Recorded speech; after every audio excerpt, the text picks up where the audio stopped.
जय बोलो देवादिदेव 1008 श्री भगवान महावीर स्वामी की जय हो।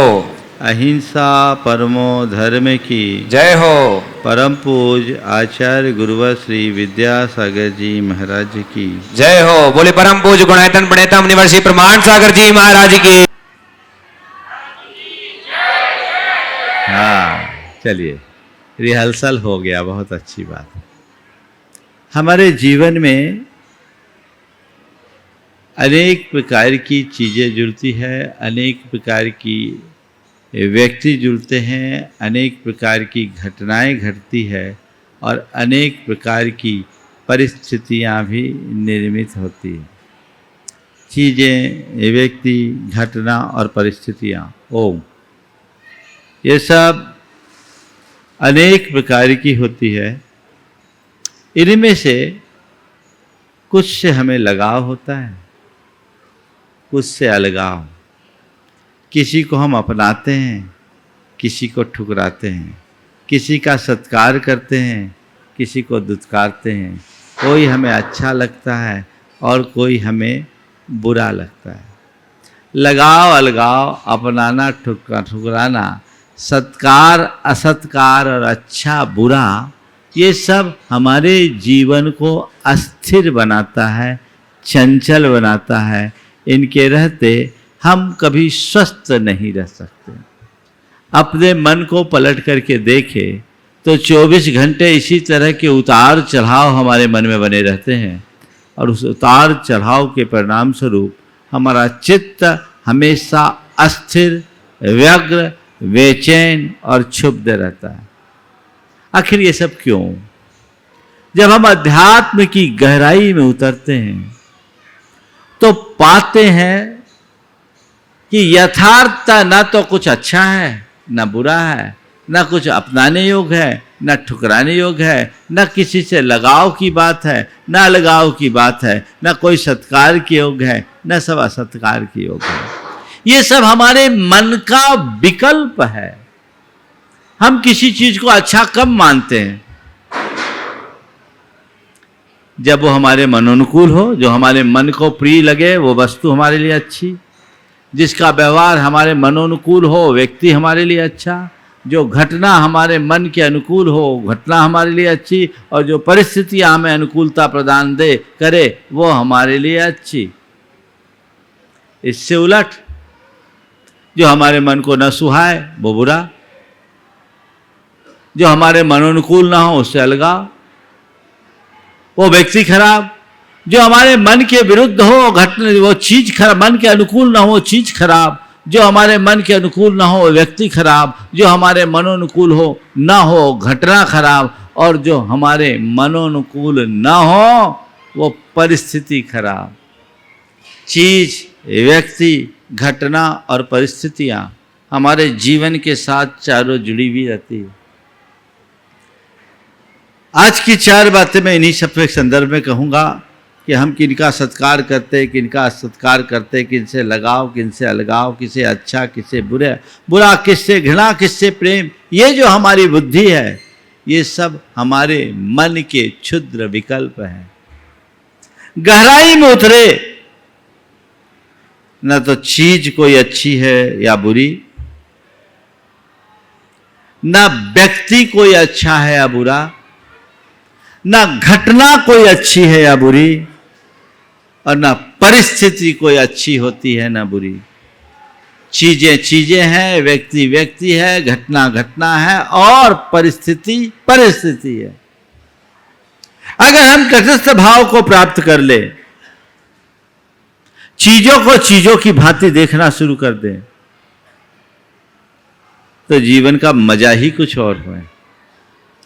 अभी मैंने आपसे कहा जो हमारे मनोनुकूल हो वो चीज अच्छी लगती है, अच्छी लगती है। कब तक? आपने मन पसंद कपड़ा खरीदा, पहना, अच्छी लगी, तो अच्छी लगी तो उतार क्यों देते हो? महाराज जो आज अच्छी लगती है वो कल खराब लग जाती है, लगती है, हाँ? और कभी कभी जो चीज़ें और समय में खराब हो वही अच्छी भी लगती है। नाइट सूट पहन करके सोने में अच्छा लगता है, बाजार में घूमने में। अगर नाइट सूट खराब है तो सोने में अच्छा कैसे? बात समझ रहे हैं? ये किसका विकल्प है? चीजें चीजें हैं, ये अच्छी भी नहीं है बुरी भी नहीं है, लेकिन ये अच्छा और बुरा हमारे मन का संकल्प है, और जिस व्यक्ति के मन में ऐसा संकल्प बना रहता है वो हमेशा अशांत होता है। जो महायोगी होते हैं वो इन सब से ऊपर उठते हैं, उनके लिए ना कोई अच्छा ना बुरा, वो निंदा और प्रशंसा में विषम रहते हैं, क्योंकि उन्हें अपने स्वरूप का भान होता है। हर वस्तु अपने आप में है, हर व्यक्ति अपने आप में है, हर घटना अपने आप में है, हर परिस्थिति अपने आप में है। ये अच्छा और बुरा मेरे मन का विकल्प है। अपने मन के विकल्पों को देखिए। लोग कहते हैं मेरे साथ चीजें अच्छी नहीं है इसलिए मैं दुखी हूं, व्यक्ति का संबंध अच्छा नहीं है इसलिए मैं दुखी हूं, अच्छी घटना नहीं है इसलिए मैं दुखी हूं, मेरी परिस्थितियां अच्छी नहीं है इसलिए दुखी हूं, है ना? पर कई बार तो ऐसा होता है जिसे अच्छा मानते वही बुरा हो जाता है। अखबार पढ़ा, समाचार आया 1 करोड़ की लॉटरी खुल गई, पूरे नहीं समय उछल पड़े। 1 करोड़ की लॉटरी, गजब, अप्रत्याशित। थोड़ा सा उधर देखो, अंदर 1 करोड़ की लॉटरी खुल गई।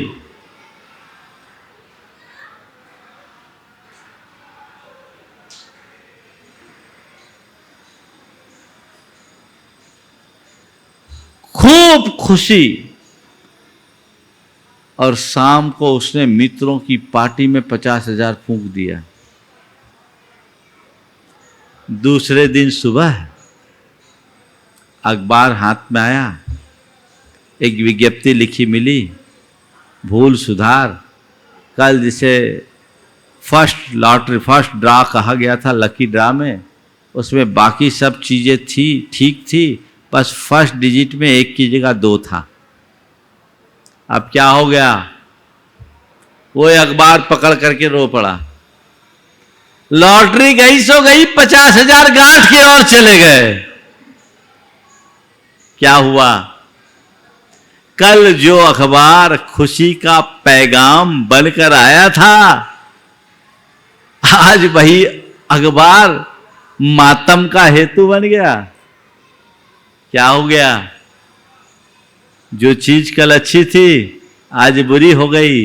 क्यों? अखबार तो कल भी वही था और आज भी वही है और आने वाले कल में भी वही होगा, लेकिन जिससे तुम्हारा मन जुड़ गया वो अच्छा, और जो तेरे मन के विरुद्ध हो गया वो बुरा। यही हमें बेचैन करता है। बड़े उमंगों से भर करके बेटे का विवाह किया, करोड़ों रुपया खर्चा किया, बेटे बहू की प्रशंसा करते ना घाए। किसी बात को लेकर बाप बेटे में मनमुटाव हुआ और बेटा घर से अलग चला गया। अब क्या हुआ?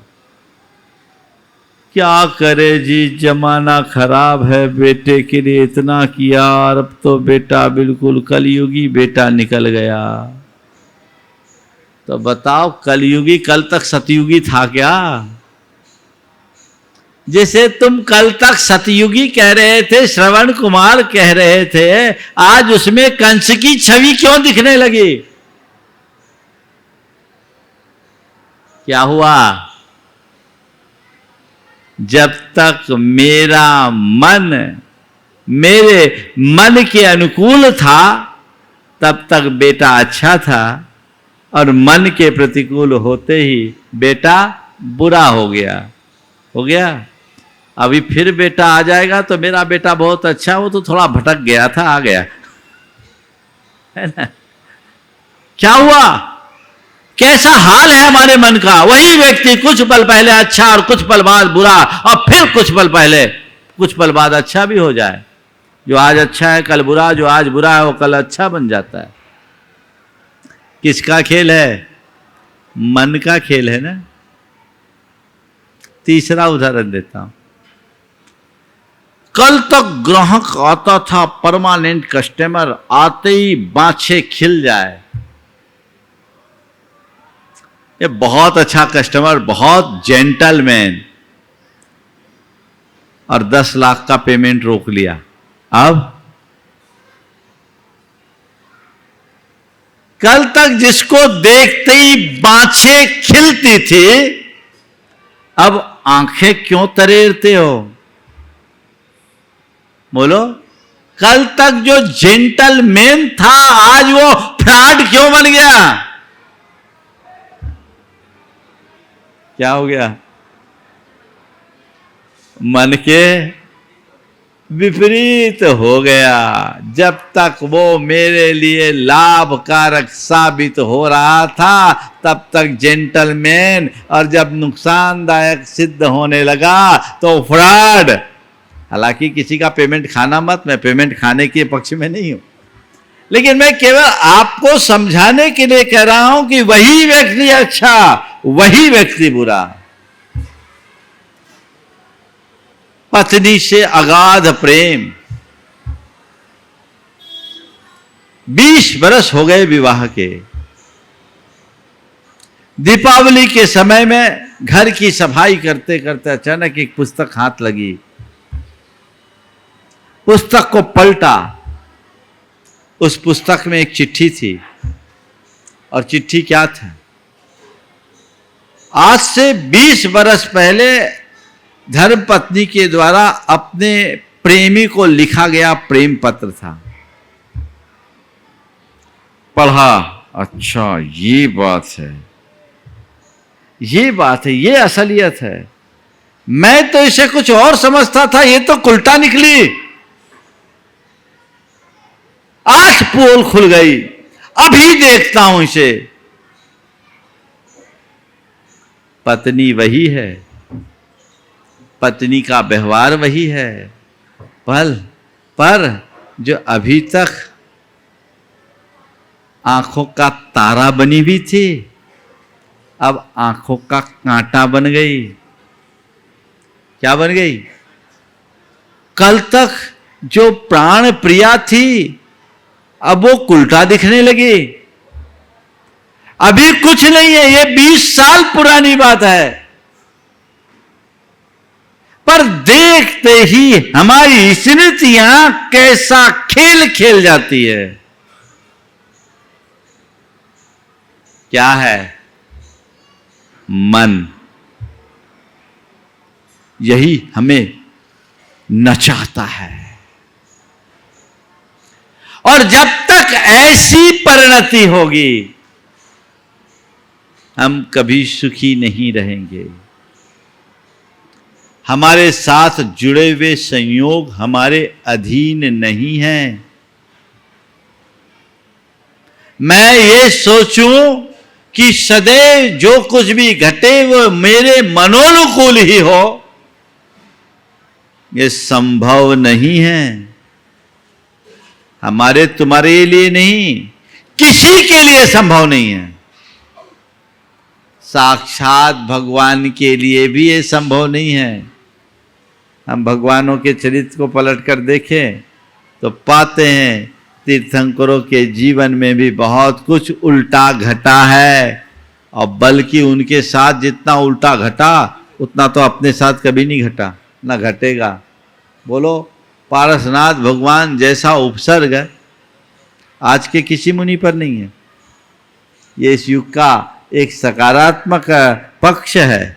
आज ऐसा कोई, क्योंकि कानून ऐसा आज कोई कर नहीं सकता, पर साक्षात तीर्थंकर के ऊपर ये उपसर्ग, और 1-2 दिन का नहीं, 7 दिन तक उपसर्ग चलता रहा। कैसा भयानक उपसर्ग था। घटा वो अनुकूल नहीं था, लेकिन पारसनाथ भगवान क्या उससे घबराए, उसको लेकर व्यथित किए हुए, हे कमट भाग यहां से। अगर वो चाहते तो उसे भस्म कर देने की ताकत उनके पास थी, लेकिन क्या है, बाहर घटना कुछ घट रही थी, उनके भीतर कुछ और घट रहा था। उस घड़ी में वे स्वरूप निष्ठ थे, उन्हें समझ थी ना कुछ अच्छा है ना कुछ बुरा है। नदी नबी हो दिया पमतो न पमतो जान गोद जो भावो एवं भनंति शुद्धम नादा जो सोद सोचेव। आचार्य कुंद कुंद कहते वस्तु के स्वरूप को पहचानो। आत्मा न तो प्रमत्त है ना प्रमत्त, आत्मा न तो अच्छी है ना बुरी, चीजें ना अच्छी है ना बुरी, वो तो केवल ज्ञायक स्वरूप है, जानने रूप है। वो जो है सो है, बस यही दृष्टि रखो, ना कुछ अच्छा ना कुछ बुरा,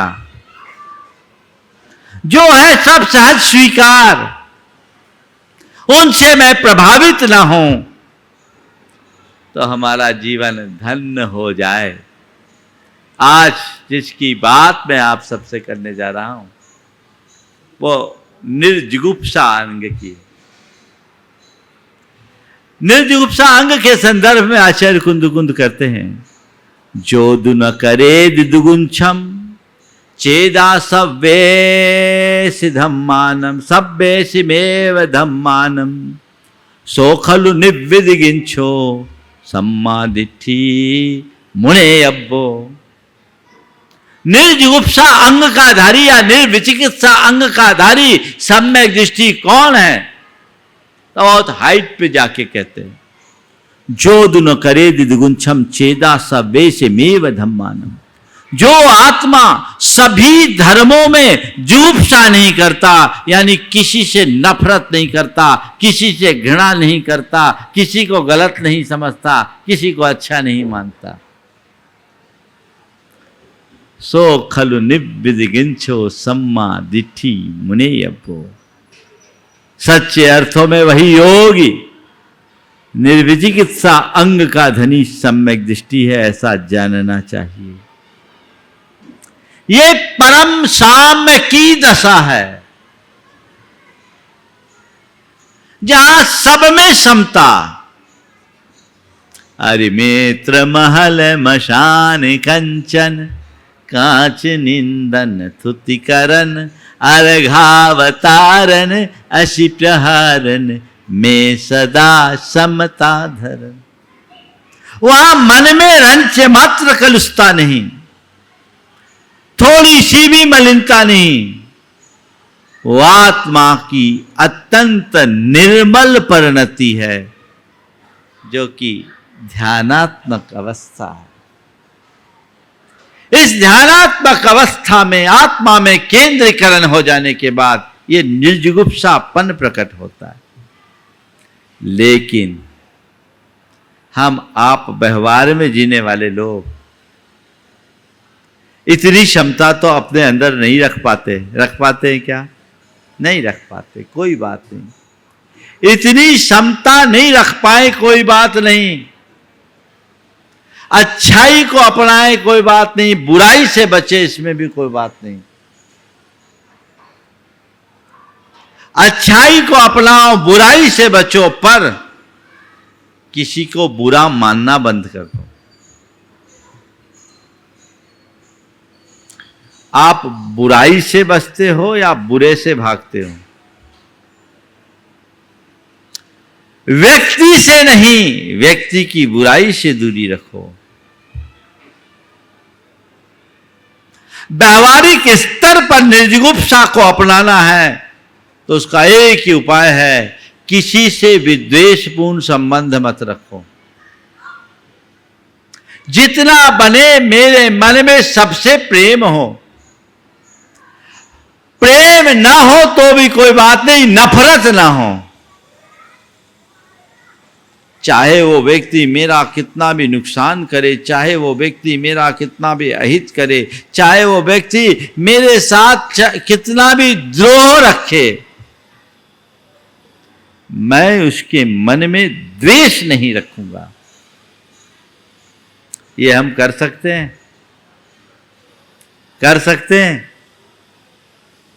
मैं आपको ये नहीं बोल रहा हूं जो तुमसे घृणा करे, जो तुम्हारा अहित करे, जो तुम्हारा नुकसान करे, उसको तुम गले लगाओ, नहीं। ठीक है, मैं एक सलाह देता हूं, ऐसे लोगों से सुरक्षित दूरी रखो, सुरक्षित दूरी रखो, इसमें कोई दोष नहीं, पर द्वेष मत रखो। उससे सुरक्षित दूरी रखो मतलब बस जितना जरूरी उतना काम से काम, नहीं तो अपना मिल गए तो राम राम, नहीं तो अपने काम से काम, ज्यादा मतलब मत रखो। यथासंभव अपेक्षित सतर्कता और सावधानी भी रखिए। 20 बरस पहले किसी व्यक्ति ने हमारे साथ कोई दुर्व्यवहार किया, उसे देखते ही आज भी खून खौल रहा है। ये क्या है? हाँ, ये क्या है? ये 20 बरस पुरानी स्मृति को पालकर हम क्या पा रहे हैं? इससे तो बच सकते हैं, बच सकते कि नहीं? गुरुदेव कहते हैं पाप से नहीं,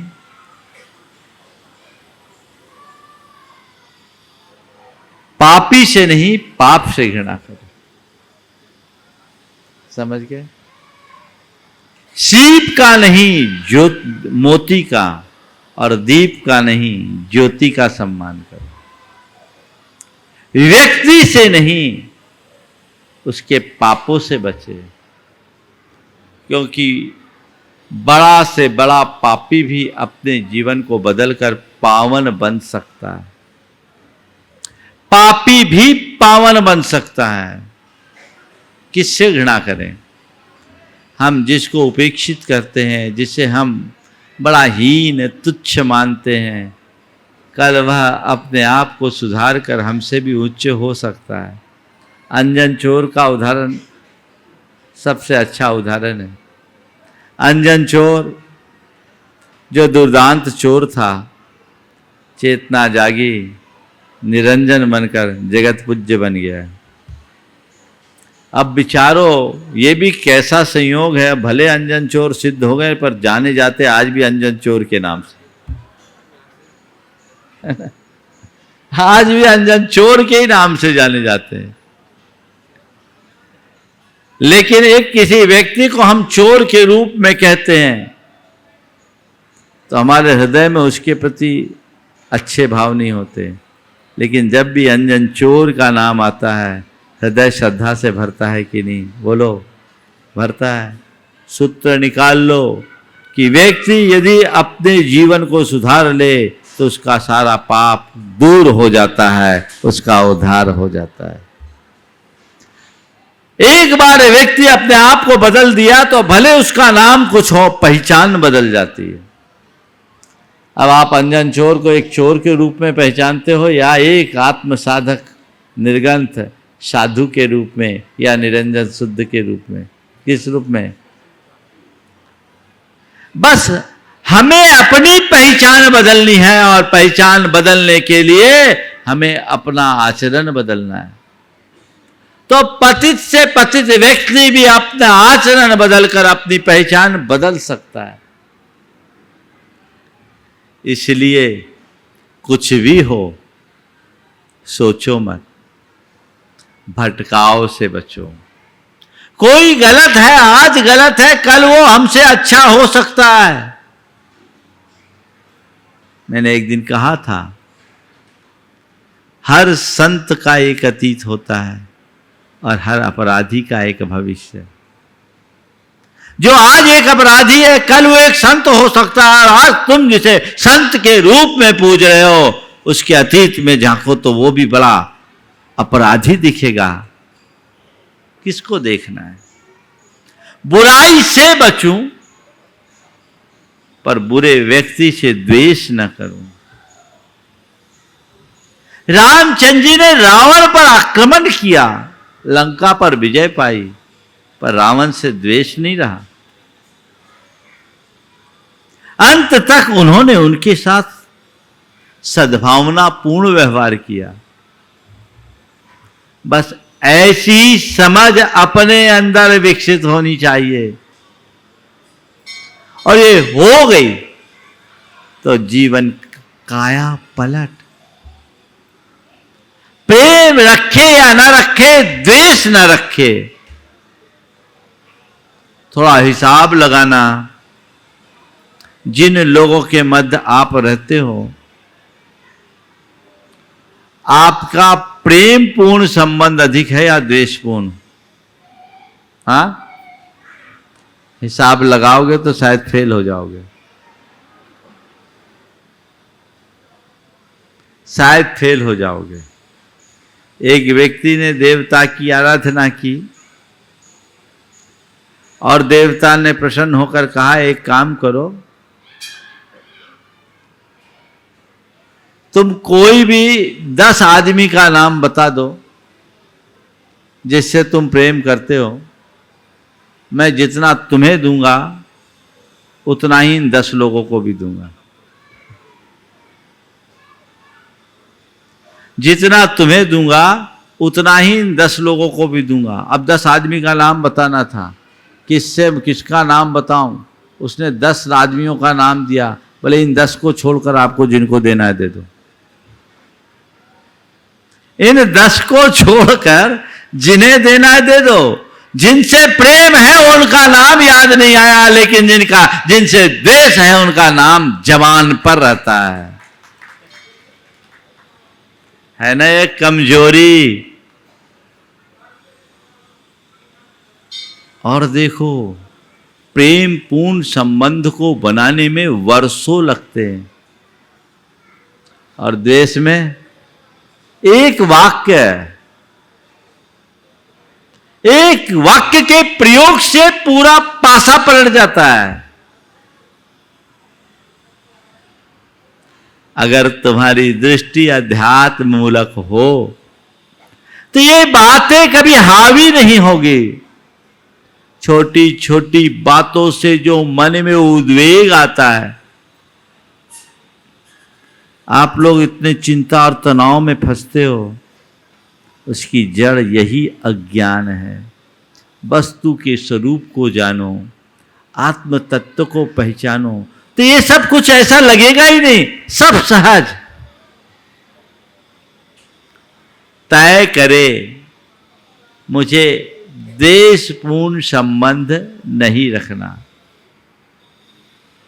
न चीजों से द्वेष, न घटना से द्वेष, न व्यक्ति से द्वेष, न परिस्थिति से द्वेष। तो जीवन का आनंद है। यही निर्विचिकित्सा अंग का व्यवहारिक रूप है। हम लोग जब निर्विचिकित्सा अंग की व्याख्या करते हैं, और जो हम लोग पढ़ाया सिखाया गया है, वो केवल इतना कि निर्विचिकित्सा होने का मतलब है मुनियों के मलिन शरीर को देखकर घृणा न करना, उनके गुणों में अनुराग रखना। ये तो तुम में है ही। तुम्हें इस उपदेश की जरूरत नहीं है, क्योंकि तुम मुनियों को देखकर नतमस्तक हो जाते हो। इससे आगे बढ़ो, और आगे बढ़ो का मतलब लोगों के दोषों और दुर्बलताओं को देखकर उससे दूर करने का तो प्रयत्न करो, पर उस व्यक्ति से द्वेष मत करो। सद्भाव बना कर रखो। चाहे कोई हो, मुझे किसी से नफरत नहीं करना। नफरत हमारे जीवन की एक बहुत बड़ी दुर्बलता है, जो हमारी सोच को संकीर्ण बना देती। हम कर सकते हैं ऐसा? कर सकते हैं। महाराज जी बहुत कठिन लगता है। एक बार जिसके प्रति लकीर खिंच जाती है उससे मन जोड़ने में पसीना आ जाता है, मन जल्दी राजी नहीं होता। यही तो मन की हरकत है। ऐसे चंचल मन को संस्कारित करना ही हमारा सच्चा पुरुषार्थ है। बदलाव लाइए, अपने सोच को बदलिए, चिंतन धारा को बदलिए, ताकि जो छोटी छोटी बातें हमें परेशान करती है उनसे हम बच सके। पल पल में हलचल होती रहती है ना? इसे रोका जा सकता है। मन में कोई गांठ नहीं रखना, इसके लिए एक अभ्यास है। नित्य प्रतिक्रमण कीजिए। सुबह से सोने तक आज मैंने किसकी निंदा की, किसकी आलोचना की, किससे घृणा किया, किससे द्वेष रखा, किससे ईर्ष्या की, किसको देखकर मेरे मन में जलन हुई, किसको देखकर मेरे मन में कुलन हुई। पहले एक बार उसका हिसाब लगाइए। एक प्रयोग करना शुरू कीजिए आप लोग, अगर आप लोग करना चाहें तो। करना चाहेंगे? आप लोग प्रवचन सुनते तो रोज हो। बहुत लोग बोलते हैं महाराज हम आपको रोज सुनते हैं, बस प्रवचन ही सुनते हैं, हमको नहीं सुनते। लोग प्रवचन सुनते हैं, लोग कहते हैं आपको सुनते तो मुझे हंसी आती है। बोले मुझे सुनने वाले वहां रह नहीं सकता, तो आगे बढ़ेगा। प्रवचन सुनते हो, मैं कहता हूं प्रवचन मत सुनो, मुझे सुनो। मुझे सुनने का मतलब जो कहा जाए उसे फॉलो करो। अपने इस दुर्बलता को दूर करने के कुछ उपाय आपको बता रहा हूं। अगर आप उसे अपनाएंगे तो वो आपके व्यक्तित्व में जबरदस्त परिवर्तन घटित करेगा। आप रोज बैठिए, शुरुआत में कागज पेन लेकर बैठिए और देखिए कि आज सुबह से शाम तक मेरा लोगों के साथ जो व्यवहार रहा वो कैसा रहा। किन के साथ मैंने क्रोध किया, किन के साथ मैंने झगड़ा किया, किन की मैंने बुराई की, किसकी मैंने निंदा की, किसकी आलोचना की, किससे मैंने द्वेष रखा, किससे देखकर मैं जला कुढ़ा ईर्ष्या का भाव रखा। नोट करो, एक साइड में लिख लो और दूसरी तरफ खाली जगह रखो। उस प्रसंग को देखकर थोड़े पल के लिए विचारो उसके उल्टे जाकर कि जिस वजह से मैंने क्रोध किया, यदि इसे मैं इस तरीके से सोचता तो क्या क्रोध हो सकता था। मैंने अपनी पत्नी पर क्रोध किया क्योंकि समय पर खाना नहीं दिया। ठीक है, समय पर खाना नहीं दिया इसके लिए तो मैंने क्रोध किया, पर समय पर खाना क्यों नहीं दे सकी, मैंने इसका विचार क्यों नहीं किया। अरे बच्चा बीमार था, वो उसकी परिचर्या में लग गई थी, रो रही थी, इसलिए वो मुझे खाना देने में लेट कर गई। गलती हो गई, मुझे उससे सॉरी कहना चाहिए। वो मेरा कितना ख्याल रखती है, फिर भी मैंने उसको इतनी झड़क लगा दी, उसे बहुत तकलीफ हो रही होगी। चलो अभी मैं उसको जाकर सॉरी कहता हूँ। कह सकते हो ऐसा? ऐसा हो सकता है कि नहीं? तुमने तो एक तरफा चार्ज लगा दिया। ऐसा क्यों नहीं हुआ? और अपनी मानसिकता के अनुकूल अपनी धारणा बनाकर जो आरोप लगाना था वो लगा दिया, जैसा बोलना था वो बोल दिया, झिड़क दिया, या ये सब नहीं कर पाए तो अपने मन में जैसी धारणा बनानी थी बना ली, और धारणा ही नहीं बनाई, गांठ बांध के रख ली। अगर ये तटस्थ होकर के सोचोगे तो परिवर्तन आएगा, एक चमत्कारिक परिवर्तन आएगा। एक एक चीज देखोगे तुरंत मन में आएगा उससे मुझे क्षमा मांगना चाहिए, और अगर सामने उपस्थित है तो जाके क्षमा मांगो, और दूर है तो मोबाइल से एक फ़ोन करो, भाई गलती हो गई, आज मुझे बड़ा पश्चाताप है, मैंने आपके साथ ऐसा किया, 4 लोगों के सामने आपकी इंसल्ट कर दी, मुझे नहीं करना चाहिए था, माफ़ करो, मैं आगे ध्यान रखूँगा। और उसी क्षण मन में संकल्प लो, आज के बाद ऐसी सिचुएशन होगी तो मैं कोई नेगेटिव रिएक्शन नहीं करूँगा, कोई नकारात्मक प्रतिक्रिया नहीं दूंगा। जीवन में सुधार की शुरुआत ना हो तो मुझसे बोलना। बहुत अच्छा प्रयोग है ये, करके देखिए। ध्यान रखना, ये जितनी भी विकृतियां हैं, मनोविकृति है, ये एक दिन में जाने वाली नहीं, ये जन्मांतरों के संस्कार हैं। उनके लिए आपको सजग रहना होगा, सचेत रहना होगा। बस कुछ मत करिए, 15 दिन आप ऐसा करना शुरू कर दीजिए, आप पाएंगे ये जो मैं कर रहा हूं ना, सब फालतू में कर रहा हूं, फालतू में कर रहा हूं, ये निरर्थक है। आपके स्वभाव में परिवर्तन आएगा, आपके चिंतन में परिवर्तन आएगा, तब आप व्यवहारिक स्तर पर निर्विचिकित्सा अंग के धारी हो पाओगे। इसे अपनाइए। परम समता ना हो कोई बात नहीं, पर मन में उद्विग्नता तो ना हो। हम शांत ना हो सके तो कोई बात नहीं, क्षुब्ध तो ना हो। यह अभ्यास तो बनाया जा सकता है, ये कीजिए। और इसके साथ साथ भावना योग कीजिए, बदलाव आएगा। ये भी एक भावना योग का ही एक पार्ट है। लिखिए, लिखकर देखिए, और फिर उसको कंक्लूड करके उससे विधायक कोई वाक्य रख लीजिए। अगर कोई व्यक्ति बात बात में नकारात्मक प्रतिक्रियाएं देने का आदी हो गया, वो एक बार बार दोहराए मुझे सकारात्मक रहना है। कोई व्यक्ति बहुत हड़बड़ी में निर्णय देता है, जल्दी प्रतिक्रियाएं करता है, वो कहे नहीं मुझे धीरज रखना है, मुझे सोचकर बोलना है। ये बात अपने मन में बैठा लीजिए, और मन में ऐसी कोड आ जाएगी, ऐसी कोडिंग आप अपने मन को दे देंगे, तो जब कभी हो मन में आ रहा अंदर से आवाज आएगी, अरे मुझे सोच के बोलना है, मुझे धीरज रहना है, मुझे सकारात्मक रहना है। ये ब्रेक लगाएगा, और इस ब्रेक से तुम्हारे जीवन व्यवहार में आमूल चूल परिवर्तन आ जाएगा। प्रेम पूर्ण भाव रखोगे, देश कभी होगा ही नहीं। पति पत्नी दोनों बैठे थे, पत्नी ने कहा कि नया साल आने वाला है, मैं ये डायरी आपको देती हूँ और ये डायरी मैं रखती हूँ। हम लोग बड़ी खटपट होती है, आज से हम लोग लिखेंगे, आपकी गलती को मैं लिखूंगी, मेरी गलती को आप लिखना। अगले 31 दिसंबर को हम लोग देखेंगे कौन कितना गड़बड़ करता है। ठीक है, पति ने स्वीकार लिया।